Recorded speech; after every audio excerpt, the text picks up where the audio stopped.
Des tableaux en peinture, en photo et des installations. Un mélange d'œuvres invocatoires qui se veulent révélatrices de la femme, souvent effacée dans les cultures africaines.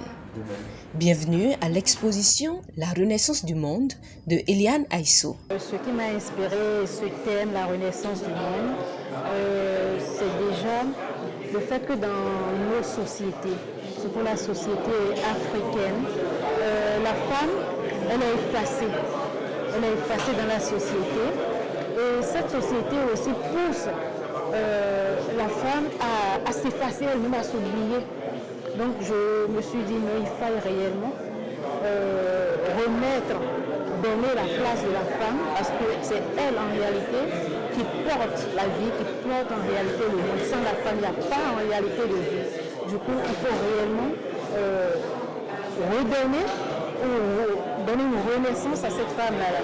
Présentée en deux parties, cette installation représente un culte des morts dans la tradition africaine, notamment au Bénin. Je suis allée puiser dans notre tradition sur la notion du avodoba. Parce qu'après un départ, quand on vient en réalité en vie, qu'on le veut ou pas, on nous recueille dans un panier. Et à notre départ, il y a toujours des tissus, des lambeaux de tissus qu'on met dans notre cercueil ou dans le cercueil pour nous dire en réalité de partie, et qu'en réalité notre famille nous couvre de ces tissus pour qu'on ne prenne pas froid là-bas. Avec des contes et déclamations, l'artiste tient en haleine les visiteurs pour les plonger dans l'histoire presque effacée de la reine Tassirangui.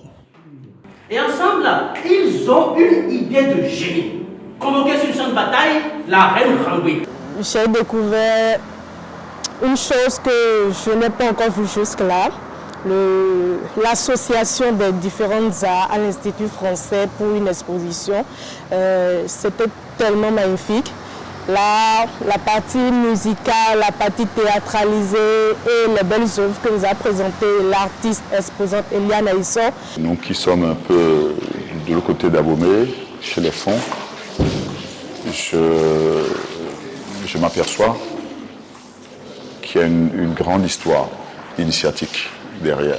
Mais voilà, il n'y a que Eliane seule qui peut expliquer. Mais elle a fait une belle installation. Donc elle nous a montré un univers nouveau. L'exposition La Renaissance du monde reste ouverte à l'Institut français du 8 au 16 novembre 2024 avec des visites et jalonnées de temps de médiation avec d'autres artistes.